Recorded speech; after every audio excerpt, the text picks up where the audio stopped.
Hello, आपका स्वागत है हमारे चैनल डेनमो में। तो आज हम उस टॉपिक पे बात करना जा रहे हैं जो कि सभी के लिए एक चिंता का मुद्दा बना हुआ है, जो कि है महंगाई।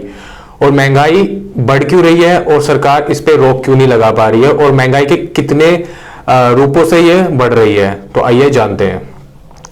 जैसे कि हमें सबको पता है महंगाई होती क्या है। महंगाई यही चीज होती है जब आप अपने पैसे लेके बाजार में जाते हो और उस चीज को खरीद नहीं पाते जो आप आज से 5 साल पहले खरीद सकते थे, जब आपकी सैलरी सेम हो रही है। तो वही एक महंगाई है जिसमें हमारी परचेजिंग पावर रिड्यूस हो जाती है।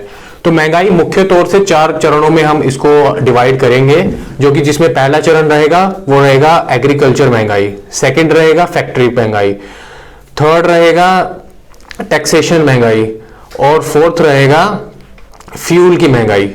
तो ये चारों चरण की महंगाई होती है जो कि देश पे कभी ना कभी एक लगती है, कभी दूसरी लगती है, कभी तीसरी लगती है। तो आज हम इनके बारे में भी जानेंगे कि ये चारों कैसे हमारे देश को प्रभावित कर रही है और इससे हम कैसे, इनको सरकार कैसे नीति बनाए कि इनसे हम चारों से उभर पाए।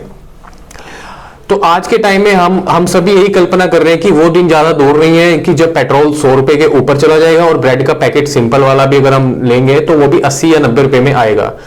और जबकि सरकार पूरी कोशिश कर रही है कि हम टैक्सेशन रिड्यूस करें, पर आज से पहले कभी भारत में हमने ये नहीं सोचा था कि पेट्रोल जो है वो 100 रुपए को टच कर जाएगा। हम ये देख रहे हैं कि कोविड के बाद मंदी आ गई है, बट मंदी के साथ साथ महंगाई भी हमारे पास आ खड़ी हुई है, क्योंकि हर चीज आज के टाइम में महंगी होती जा रही है। अगर मैं आपको कुछ डाटा शेयर करूं तो इसमें से मैं आपको बताऊंगा कि पिछले 6 महीने में पेट्रोल 7 से 8 रुपए बढ़ गया है।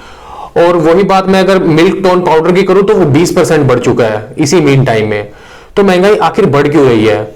इसके पीछे कारण क्या सरकार को इससे कुछ बेनिफिट हो रहा है या नहीं हो रहा है? तो अब हम आपको एक बिल्कुल महंगाई बढ़ क्यों रही है उसका रीजन बताते हैं। फर्स्ट रीजन ये है कि अगर आपने नोटिस किया हो कभी अपना रॉ मटेरियल ओपन करके उसकी साइट्स पे, तो रॉ मटेरियल जो है स्टील 30% बढ़ चुका है पिछले 6 महीने में, और वही अल्युमिनियम बढ़ चुका है 40 से 50%, और कॉपर की तो अब बात रहने दो, वो बढ़ चुका है सीधा 70 से 80%।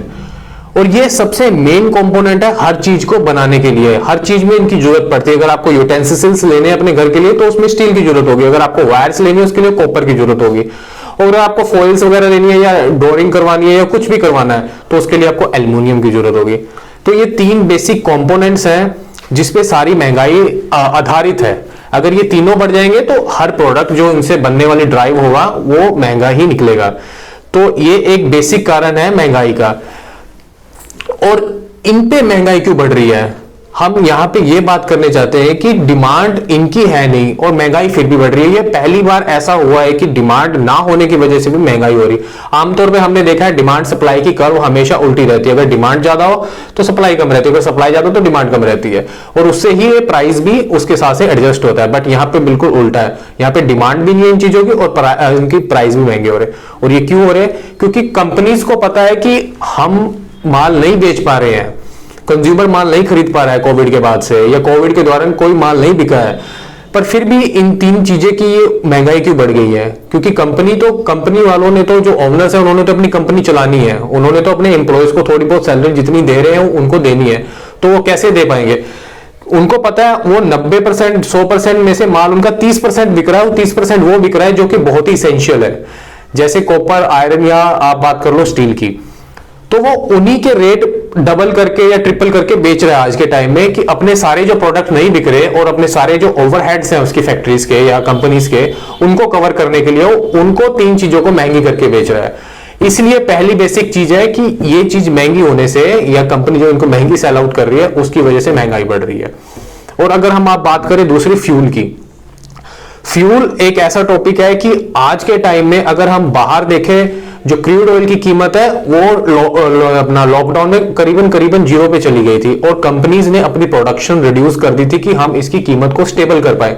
बट इस दौरान भी भारत में जो है फ्यूल की कीमत ऊपर ही जाती जा रही है, और इससे क्या मुनाफा हो रहा है सरकार को? जी हाँ, क्योंकि सरकार को एक यही मात्र जो है जीएसटी से अलग आता है, फ्यूल में कोई जीएसटी इंक्लूड नहीं होता, तो उसकी वजह से जो है सरकार इससे बेनिफिट ले रही है, इनको इंक्रीज करके इसमें से जो सर्विस टैक्स से जो उसको मुनाफा हो रहा है, ऑलमोस्ट 30% सरकार इसमें से मुनाफा ले रही है और थोड़ी बहुत अपनी बजट्स को इंप्रूव कर रही है। और आने वाले टाइम में मैं ये श्योर हूं कि जो जो चीजें जीएसटी के अंतर्गत नहीं आती उन पे भी महंगाई बढ़ेगी, क्योंकि ये उनके भी टैक्स इंक्रीज करेंगे अपना बजट चलाने के लिए, क्योंकि देश की अर्थव्यवस्था बिल्कुल गिर चुकी है और वो अभी कोविड के दौरान से नेगेटिव में थी और अब ये धीरे धीरे करके रिकवर करेगी। और इसमें ये कैसे रिकवर करेगी? इन चीजों को महंगी करके। इसीलिए पेट्रोल इतनी तेजी से महंगा हो रहा है और जबकि बाहर से हमें बिल्कुल सस्ता पेट्रोल मिल रहा है। तो ये सिर्फ एक सरकार की रणनीति है। थर्ड थिंग, अगर हम बात करें टैक्सेशन पे, टैक्सेशन एक ऐसा मुद्दा है कि सरकार ने टैक्सेस इंक्रीज कर दिए हैं कुछ मटेरियल्स पे, कुछ प्रोडक्ट्स पे। आपने सुना होगा आत्मनिर्भर Bharat, made in India products, but ये जस्ट बबल रह गया क्योंकि इस पे कोई इतना काम नहीं कर रही है सरकार। और इसलिए जो सरकार ने काम किया भी है वो भी इसके उलट पड़ गया है। क्यों? क्योंकि सरकार अपना आत्मनिर्भर बनाने के लिए फैक्ट्रीज यहां पे इनिशिएट करने के लिए उन्होंने इंपोर्ट ड्यूटीज बढ़ा दी है। जो एक कॉमन प्रोडक्ट्स पे इंपोर्ट ड्यूटी थी वो आज वो डबल हो चुकी है या कोई ट्रिपल हो चुकी है। क्यों? क्योंकि बाहर से निवेश ना आए भारत में और वही प्रोडक्ट भारत में बने।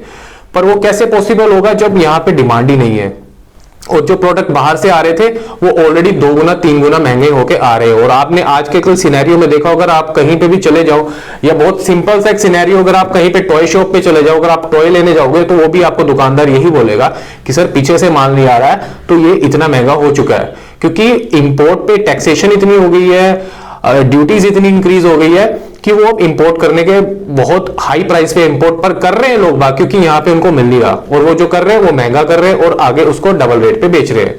तो इसके कारण भी महंगाई एक सेकंड स्टेज पे पहुंच चुकी है। और थर्ड स्टेज की हम बात करें, एग्रीकल्चर महंगाई या एग्रीकल्चर इन्फ्लेशन, ये कोई इतने इसमें प्रभावित नहीं कर रही, बट हाँ कुछ एक्सटेंट तक है। क्योंकि कई बार क्या होता है, बाढ़ आ जाती है तो उसके प्राइसेस बढ़ जाते हैं टमाटर के, प्याज के, बट ये ऊपर नीचे होती रहती है, इसमें इतना कोई कंसर्न नहीं है। तो जो मैंने आपको बताई है 4 महंगाई के फैक्टर है जिससे कि हम बहुत कंसर्न है। और अगर ये महंगाई आज के टाइम में, ये कभी कभी हम देखते थे कि ये जो फैक्टर्स है, कभी महंगाई बढ़ती थी एग्रीकल्चर में, कभी बढ़ती थी फ्यूल में, कभी बढ़ती थी टैक्सेशन में, और कभी बढ़ती थी फैक्ट्री में, जो फैक्ट्री अपनी प्राइस इंक्रीज कर देता था किसी प्रोडक्ट्स की। बट आज के टाइम में क्या हो रहा है, भारत पे ये चारों की चारों महंगाई एक साथ बढ़ रही है और ये इतनी तेजी से बढ़ रही है। अगर मैं आपको एक सीधा सा एग्जांपल बताऊं, आपके जो सेविंग खाते में एफडी में आपको इंटरेस्ट मिल रहा है 4 से 5% मिल रहा है, बट महंगाई बढ़ने की दर है 6 से 7%। मतलब आप अपनी सेविंग करते हुए भी आप अपने पैसों को घुमा रहे हैं 2-3% की दर से। तो इससे बड़ा एग्जांपल आई थिंक मैं आपको दे नहीं सकता कि महंगाई किस रेट पे यहां पे बढ़ रही है। और अगर महंगाई इसी रेट पे यहां बढ़ती रही तो यहां पे कंज्यूमर्स की परचेजिंग पावर कम हो जाएगी और उनसे क्या होगा कि कंज्यूमर जो है कोई नई चीजें नहीं खरीदेंगे, कोई महंगी चीजें नहीं खरीदेंगे, न्यू कपड़े नहीं खरीदेंगे, न्यू मोबाइल्स नहीं खरीदेंगे, मोबाइल खरीदेंगे भी तो वो 10,000 12,000 के रेंज तक के खरीदेंगे। और जब ऐसी चीज हो जाएगी तो कंपनीज यहां पे निवेश करेंगी ही क्यों? कंपनीज प्रोडक्ट क्यों बनाती है? कंपनी प्रोडक्ट इसलिए बनाती है कि हम उन प्रोडक्ट को यूज करके हमारी जिंदगी को थोड़ा आसान कर दे। हमारे उनके प्रोडक्ट, जैसे मोबाइल्स में हम इतने फीचर्स आ गए, हमें कैमरे की जरूरत नहीं पड़ती है, हमें माइक की जरूरत नहीं पड़ती है, हमें कुछ और टेक्स्ट एप्लीकेशंस या कुछ डाटा वगैरह देखना हो या कुछ हमें कोई पीडीएफ फाइल ओपन करनी हो तो हमें कंप्यूटर की जरूरत नहीं पड़ती। तो इसीलिए ये फीचर्स बनाती है। पर अगर भारत में इसी का जो लोग हैं वो खरीद नहीं पाएंगे तो कंपनीज यहाँ पे निवेश ही नहीं करेगी। और निवेश करे भी क्यों? क्योंकि यहाँ पे डिमांड ही नहीं होगी और निवेश करके वो अपने पैसे फंसाएगी। तो अभी हमें बस ये देखना है कि भारत इससे कैसे उभर सकता है और सरकार कौन सी रणनीतियां ला सकती है कि जिससे हम इससे जल्दी से उभर जाए।